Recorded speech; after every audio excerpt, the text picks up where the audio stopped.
Écoutez la confusion dans le ministère de ce faux prophète. Prophète, pourquoi tu prêches ces messages? Parce que c'est moi. Parce que je connais plus que les autres? Non. Ils connaissent beaucoup de choses que je ne connais pas aussi. Mais j'ai découvert avec les années mon couloir. C'était en février 2024. Joël Tatou dit qu'il prêche le message de la spiritualité parce qu'il a découvert avec les années son couloir. Ça veut dire qu'il avait commencé le ministère sans connaître son couloir, ou encore son appel. Écoutez maintenant sa fausse repentance de août 2024. Quand Dieu m'a appelé, il m'a prêché, il m'a enseigné, il m'a dit de prêcher sur le réveil. Je ne suis pas appelé à prêcher la spiritualité. Il dit que Dieu lui avait dit de prêcher sur le réveil. Il n'est pas appelé à prêcher la spiritualité. Quelle confusion! Mais j'ai découvert avec les années mon couloir. Tout le monde n'aimera pas. Tout le monde n'acclame pas. Tout le monde n'est pas aussi appelé à écouter ça. Mais il y a un peuple qui est appelé à écouter ça. Et quand je prêche ça, j'enseigne ça, il y a des gens qui disent c'est ce dont on avait besoin. Oh, dites amen bien très fort. Frère, ils ont accepté en fin de compte Coutinho quand il prêchait de la prospérité.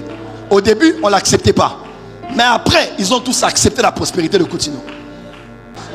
Les nouveaux mouvements commencent toujours comme ça. Ils vont être obligés d'accepter la spiritualité christique. Lève-toi, dis amen bien. Lève-toi, dis amen bien. Qu'on le veuille ou pas, ça va passer.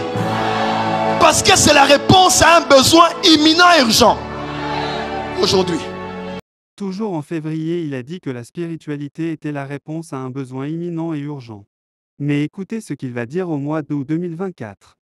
Je me suis retrouvé comme ça en train de travailler, de prêcher, d'enseigner beaucoup de messages que j'estimais et j'estime être bons, mais que je crois aujourd'hui n'avoir pas été les messages essentiels que je devais enseigner.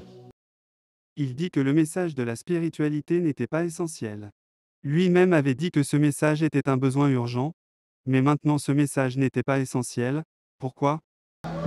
Est-ce qu'une nouvelle doctrine? Oui, ça l'est. Ah oui. Mais n'est pas contradictoire aux Écritures. Chaque nouvelle révélation vient seulement illuminer quelques versets bibliques. Il dit que la spiritualité christique est une nouvelle doctrine, et que c'est une nouvelle révélation. Posez-vous la question. D'où est-ce qu'il avait eu cette révélation puisque selon lui, il n'est pas appelé à prêcher la spiritualité? Il doit bien expliquer à ses fanatiques comment avait-il reçu cette révélation qui n'était pas essentielle, selon lui. Nous avons démontré sur cette chaîne plusieurs fois, avec toutes les preuves possibles que la spiritualité christique est une doctrine de démons. Tout ce que Joël Tatou a eu à prêcher sur la spiritualité, ce sont des choses qu'on trouve dans les sciences mystiques. Il n'a donné aucune nouvelle révélation comme il le prétend. Aucun de ses disciples, y compris lui-même, ne peut prouver le contraire de tout ce que nous dénonçons ici. En février 2024, il continue en disant que le message de la spiritualité est un mandat. Et ça, c'est un mandat. Pourquoi je comprends ça? Parce que c'est un mandat. Je dois revenir pleinement dans le message que Dieu m'a donné pour bénir le corps du Christ selon le mandat que j'ai reçu quand Dieu m'a appelé au commencement.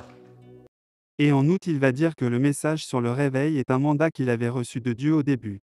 Quelle confusion et contradiction dans le ministère de cet homme. Cette fausse repentance en août 2024 a eu lieu parce que nous avions exposé les œuvres des ténèbres de ce faux prophète. Sans cela, il n'allait jamais faire semblant de se repentir, car il a commencé à enseigner des hérésies depuis bien longtemps et il ne s'est jamais repenti.